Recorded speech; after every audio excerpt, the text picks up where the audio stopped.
Guys, ನಿಮಗೆ FSSAIಗೆ ಯಾವ ರೀತಿ ಅಪ್ಲೈ ಮಾಡಬೇಕು ಅನ್ನೋದನ್ನು ನಾನು ತಿಳಿಸ್ಕೊಡ್ತೀನಿ ಅಂತ ಹೇಳಿದ್ದೆ.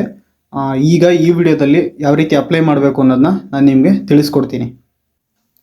ಫಸ್ಟು ಗೂಗಲ್ ಕ್ರೋಮ್ಗೆ ಹೋಗ್ಬಿಟ್ಟು FSSAI ರಿಜಿಸ್ಟ್ರೇಷನ್ ಅಂತೇಳಿ ಸರ್ಚ್ ಮಾಡಿ. ನೆಕ್ಸ್ಟ್ ಈ ಥರ ಒಂದು ಪೇಜ್ ಓಪನ್ ಆಗುತ್ತೆ. ಈ ಪೇಜನ್ನು ಓಪನ್ ಆಗಿದ ತಕ್ಷಣ ಈ ಪ್ರೊಸೀಡ್ನ ಕೊಟ್ಬಿಟ್ಟು ಇಲ್ಲಿ ರಿಜಿಸ್ಟ್ರೇಷನ್ ಮೇಲೆ ಕ್ಲಿಕ್ ಮಾಡಿದರೆ ಈ ಥರ ಒಂದು ಪೇಜ್ ಓಪನ್ ಆಗುತ್ತೆ.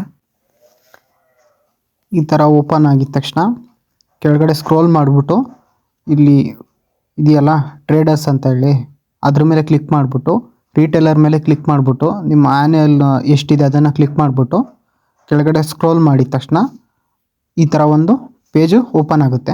ನೆಕ್ಸ್ಟ್ ಈ ಪೇಜಲ್ಲಿ ನಿಮ್ಮ ಫುಲ್ ಡೀಟೇಲ್ಸ್, ಪರ್ಸ್ನಲ್ ಡೀಟೇಲ್ಸು, ನಿಮ್ಮ ಬಿಸ್ನೆಸ್ ಬಗ್ಗೆ ಡೀಟೇಲ್ಸ್ ಎಲ್ಲ ಫಿಲ್ ಮಾಡಿಬಿಟ್ಟು ಸಬ್ಮಿಟ್ ಕೊಡಿ. ಇದಕ್ಕೆ ಅಪ್ಲೈ ಮಾಡೋವಾಗ ನೋಡ್ಕೊಂಡು ಅಪ್ಲೈ ಮಾಡಿ. ಯಾಕೆಂದರೆ ಡೀಟೇಲ್ಸ್ನ ನೀವು ಕರೆಕ್ಟಾಗಿ ಫಿಲ್ ಮಾಡಲಿಲ್ಲ ಅಂದರೆ ಅಪ್ಲಿಕೇಶನ್ನು ರಿಜೆಕ್ಟ್ ಆಗೋ ಚಾನ್ಸಸ್ಸು ಜಾಸ್ತಿ ಇರುತ್ತೆ. ಹಂಗಾಗ್ಬಿಟ್ಟು ಪ್ರತಿಯೊಂದು ಡೀಟೇಲ್ಸ್ನ ನೋಡಿಕೊಂಡು ಸಬ್ಮಿಟ್ ಮಾಡಿ. ಸಿಗೋಣ ಮತ್ತೆ ಇದೇ ರೀತಿಯ ಬಿಸ್ನೆಸ್ ಸೀರೀಸ್ನ ವಿಡಿಯೋದಲ್ಲಿ.